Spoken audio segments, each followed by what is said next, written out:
CGTN, China Global Television Network.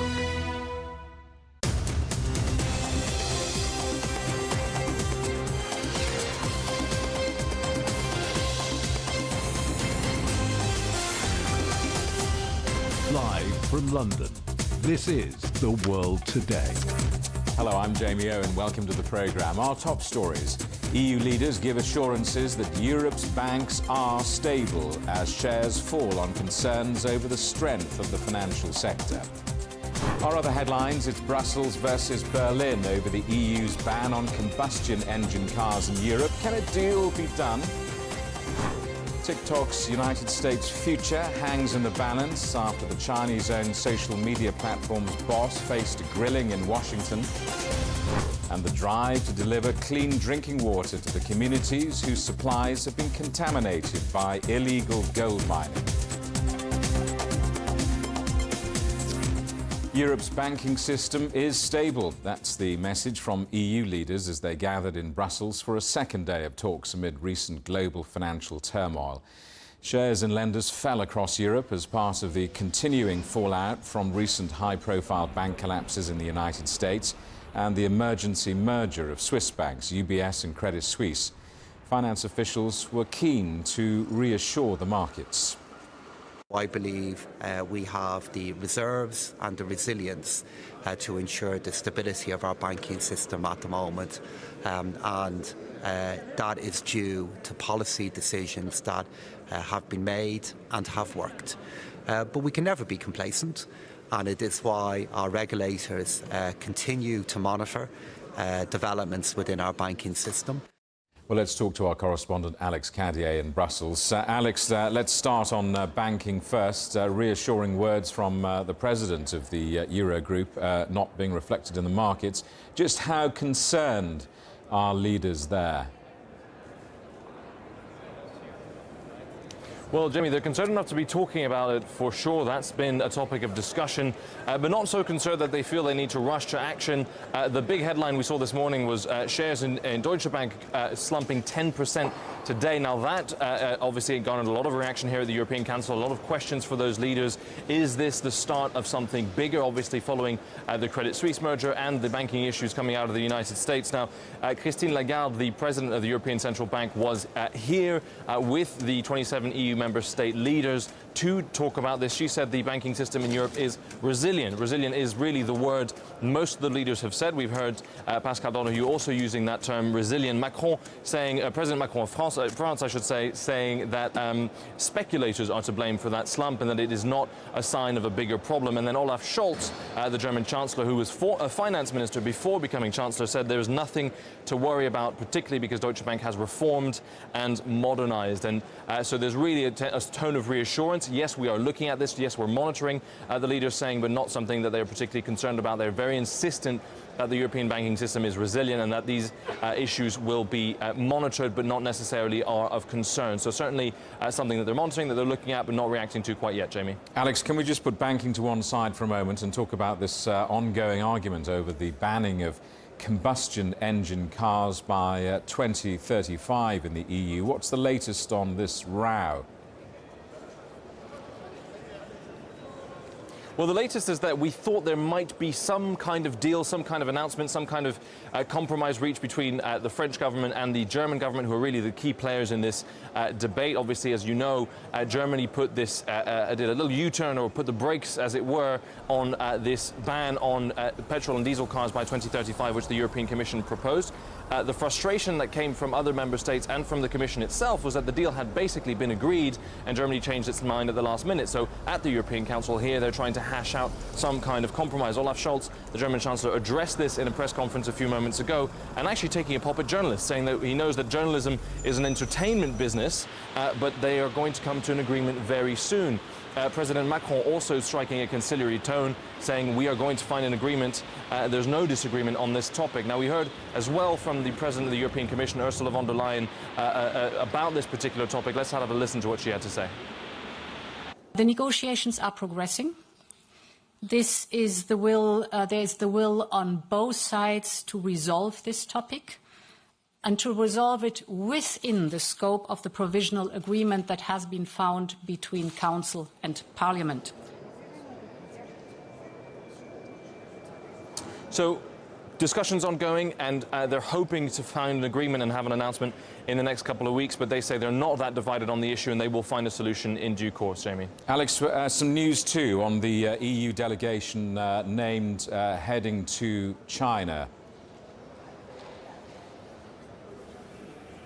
Yeah, some breaking news just in the last few moments that President Macron of France, his press conference just a few moments ago, announcing that he had asked Ursula von der Leyen, the President of the European Commission, to join him on his trip to Beijing. We also heard that Josep Borrell, the EU's chief diplomat, will be joining that trip. So quite a big European Union delegation joining that trip. The details we don't have yet, the dates and the plans and what might be on the agenda, what might be discussed. That's a long way away, but certainly a clear move, a diplomatic move from the European Union and the European Commission President saying they will be joining that trip to Beijing, and I'll obviously be trying to get more information about that, but quite a significant diplomatic gesture from the EU. Alex, thank you for that. Our correspondent Alex Cadier in Brussels. The future of TikTok in the United States is hanging in the balance after the boss of the company was grilled by Congress on whether the Chinese government can access user data. The video sharing app has been banned from government devices in the US and other countries due to security concerns. During 4 hours of intense competitive questioning, TikTok CEO Shouza Chu faced questions on a range of issues, including child safety. Your technology is literally leading to death. Mr. Chu, yes or no? Do you have full responsibility for your algorithms used by TikTok to prioritize content to its users? Yes or no, please? Congressman, I'll just like to, if respectfully, if you don't mind, I would just like to start by saying it's devastating to hear about the news of, as a father myself, this is tragic. Yes or no? I'll repeat the question. Do you have full responsibility over the algorithms used by TikTok to prioritize content to its users? Yes or no, please? Congressman, we do take these issues very seriously. Yes or no? And we do provide resources for anyone who types in anything that is suicide yes or no? Well, let's talk to our correspondent, John Terrett, who was watching those events in New York. John, this was pretty brutal stuff, pretty harsh. Talk us through what happened on Capitol Hill. Well, I'm glad you played that clip because that illustrates perfectly the rough ride that Shou Chu was given yesterday. And it went on, as you said, for 4 hours. And I think actually even longer than that, really, if you add in the breaks that they took. He was very harshly treated, and I would go further and say that he was verbally brutalized. It was an extraordinary thing. And this morning, the TikTok COO, the Chief Operating Officer, called it xenophobia. And this is members of the Energy and the Commerce Committee who really did not hold back. And the issue is here that many of the things that they were raising, including in that clip that you just played, can be applied to Facebook and Snap and Instagram and Twitter. But the problem is that TikTok is owned by ByteDance based in Beijing, and that is all you need to know. China is very much in the crosshairs at the moment for all sorts of reasons that we've reported widely on, and members of this committee turned up basically to bash Beijing and its political system, and it is as simple as that. Now, Shou Chu managed to keep very calm throughout the whole of this grilling. He even tried to appeal to the committee in the early stages of it by saying, look, I'm actually not from China, I'm from Singapore. That's where I was born, and my wife was born just down the road from where this meeting is actually taking place in Virginia or Maryland. But the committee members simply didn't want to hear it. This for them wasn't a chance to be tough on China and to show their constituents back home that they were being so. Jamie? John, it did look like a series of speeches that amounted to political grandstanding, almost like committee members didn't really want to listen that much. No, they didn't. I mean, he was interrupted after just a few seconds of each answer, pretty much.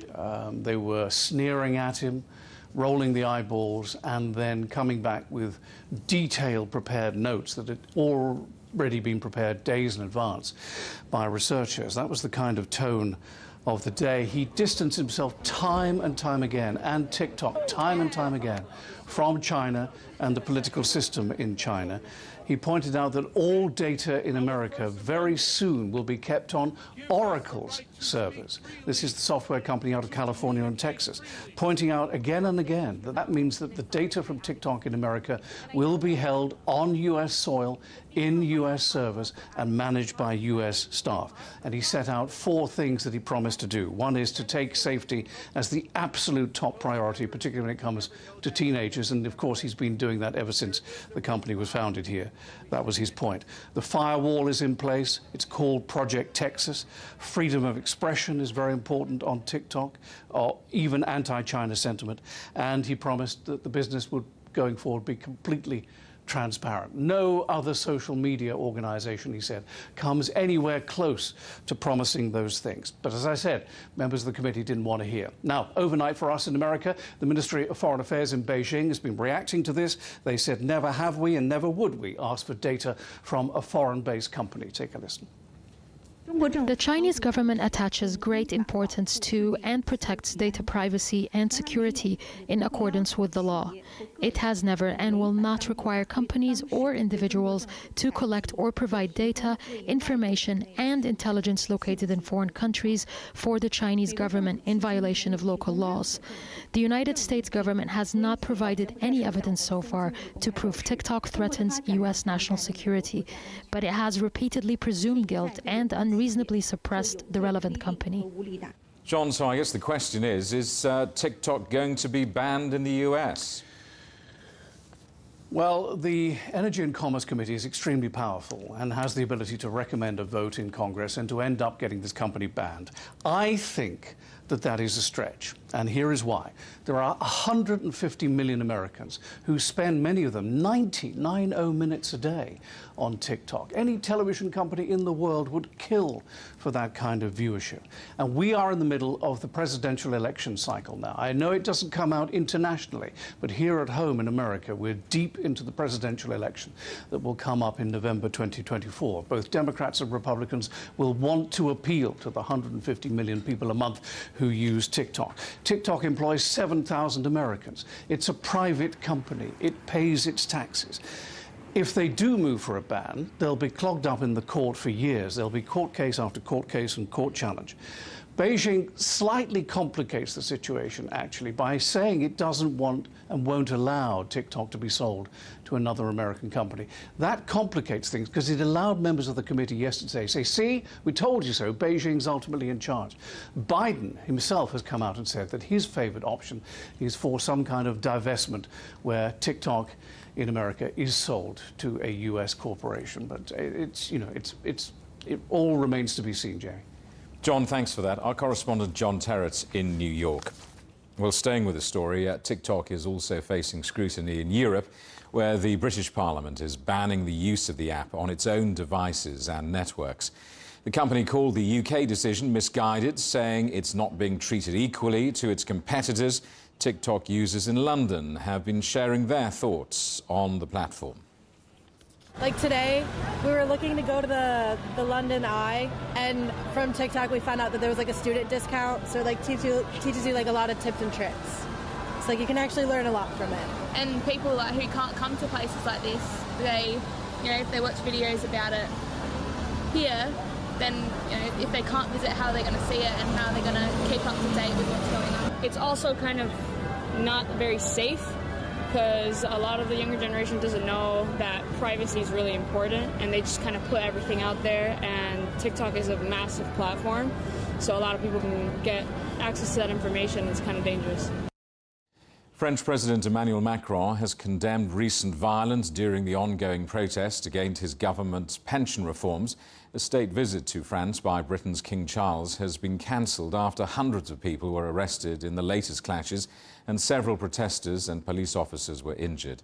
France's Interior Minister has blamed the trouble on a small minority. Protest organisers say the demonstrations will continue. Our correspondent Ross Cullen reports. The door of Bordeaux's City Hall ablaze as mass protests in France against pension reform turned violent. After dark in Paris, clashes between police and the groups known as casseurs, translating to breakers in English. The anarchists are infamous for damaging bus shelters, starting fires and smashing shop windows. At least 450 people were arrested across the country on Thursday. Hundreds of police officers were said to have been injured, as well as some protesters, including a woman who reportedly lost her thumb after being hit by a stun grenade fired by police.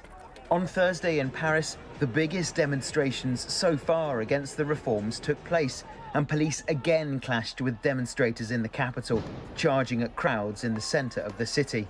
The government says the changes are essential to make the country's pension system financially sustainable in the future, but the unions say the pension reforms are unfair and unjustly impact women and lower-paid workers. I believe one thing, that this reform will not be enacted. I think they won't succeed. I think there's no example since the days of Charles de Gaulle where a president against the people, against the unions, against the National Assembly manages to impose a reform. And also because they've succeeded in this feat against the youth. That makes for an explosive cocktail, and from that point of view, you'll see that it won't pass. In Brittany, in the northwest of the country, the skies choked with smoke, mixed with tear gas fired by police. With more protests due on March the 28th and the president refusing to budge, the endgame of this huge social movement and the government's reforms remains uncertain. Ross Cullen, CGTN, Paris. You're watching CGTN, still ahead, open for business. We're in Greece next as the country prepares to welcome much-needed Chinese tourists to boost the country's coffers.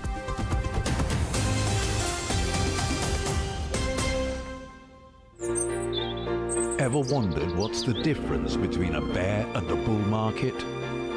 Where are the cash cows? And who are the lame ducks? And what exactly are black swans?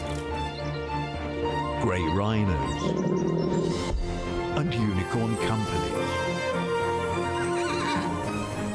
Make sense of it all with Global Business, only on CGTN.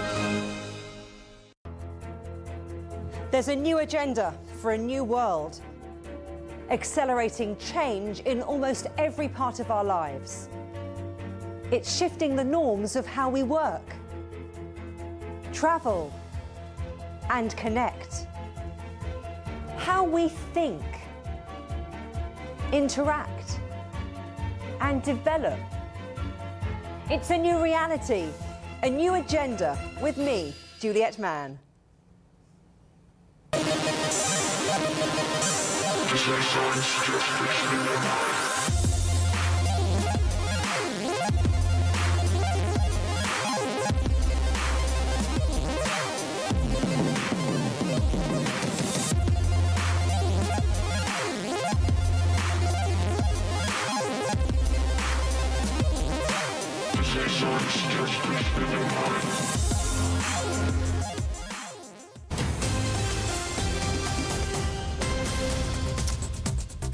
Hello, welcome back. A reminder of our top stories. EU leaders give assurances that Europe's banks are stable as shares fall on concerns over the strength of the financial sector. Our other headlines: Brussels versus Berlin. The EU and Germany edge towards a solution on the combustion engine row. And TikTok's future in the United States hangs in the balance after the Chinese-owned social media platform's boss faced a grilling in Washington.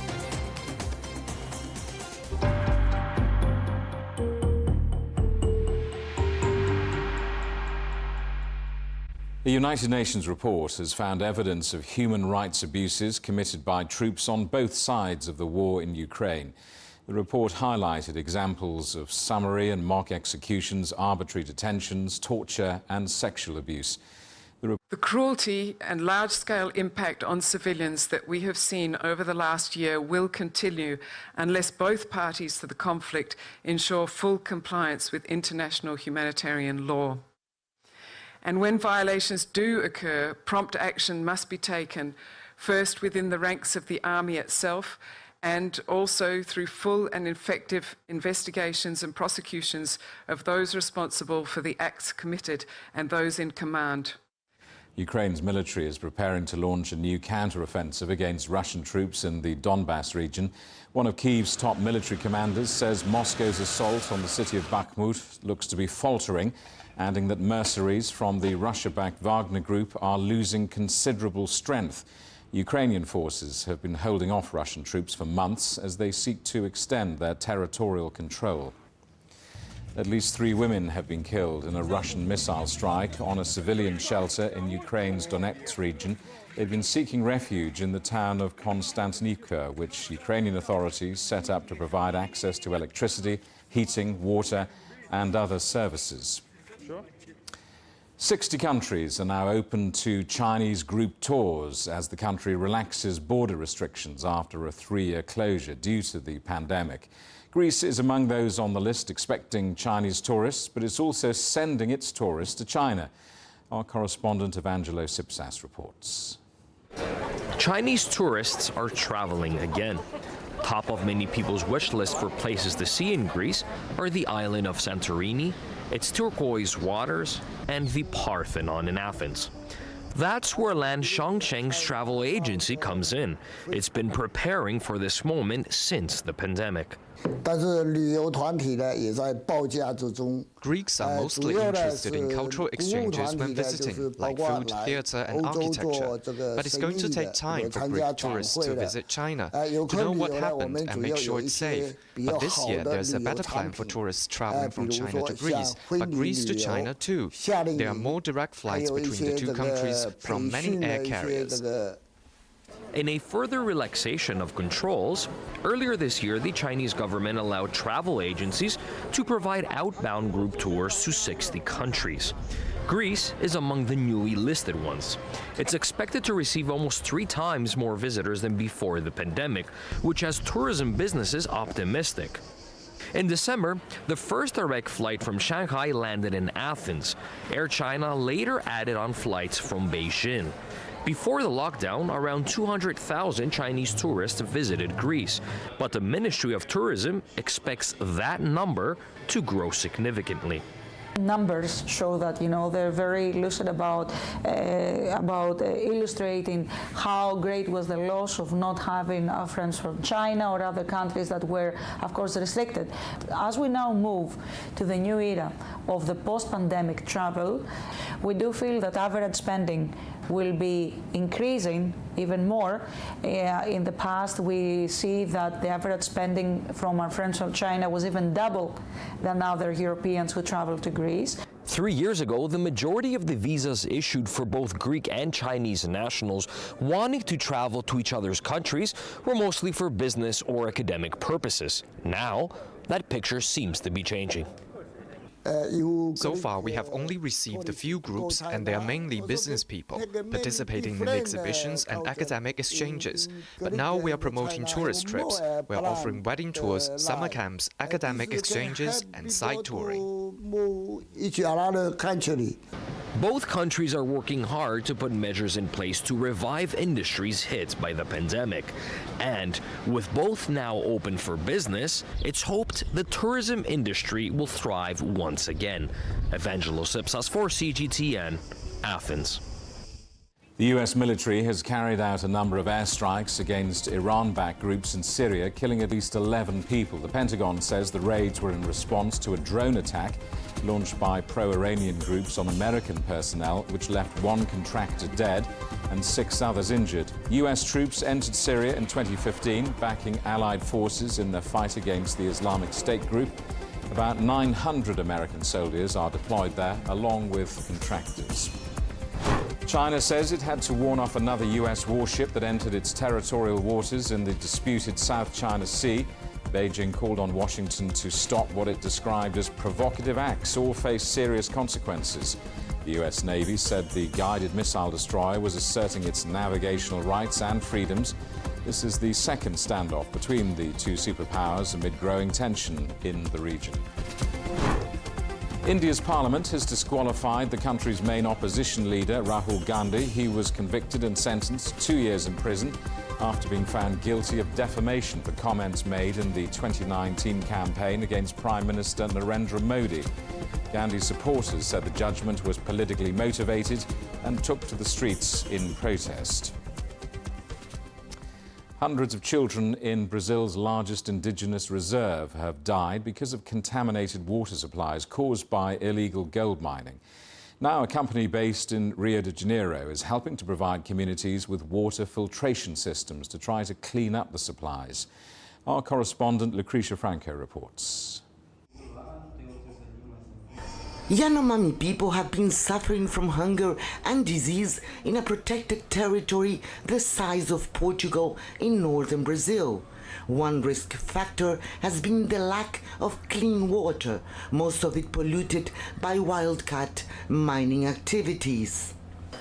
Having access to safe drinking water in the territory is challenging, but one social impact startup called Agua Camelo, Water Camel, has developed a backpack capable of filtering 15 liters of water. With the support of FUNAI, Brazil's National Indigenous Affairs Agency, NGOs and private supporters, the backpacks have already been delivered to several Yanomami villages. And to access these communities, we trained some of the FUNAI agents so they would be able to distribute these solutions among the indigenous communities they think is the priority in this moment. The 25-year-old founders and former college classmates, 3 in total, also created a mini filter that can treat 1,000 liters of polluted water per hour. The result of the purifying method is impressive. According to the startup, both the backpack and the mini filter can eliminate 99.99% of bacteria, parasites or viruses that can lead to malnutrition, among other diseases. However, the poisonous mercury used by illegal miners to separate the gold from the ore cannot be filtered out. Only the water from streams, wells and drain. Mercury is a huge problem inside the Yanomami territory, but we are focusing in other areas that have lots of people and don't have access to clean water also. Agua Camelo is perhaps a small but crucial initiative, especially in a country which has by far the world's largest renewable water resources and with reportedly 35 million people with no access to drinking water, including the Yanomami people.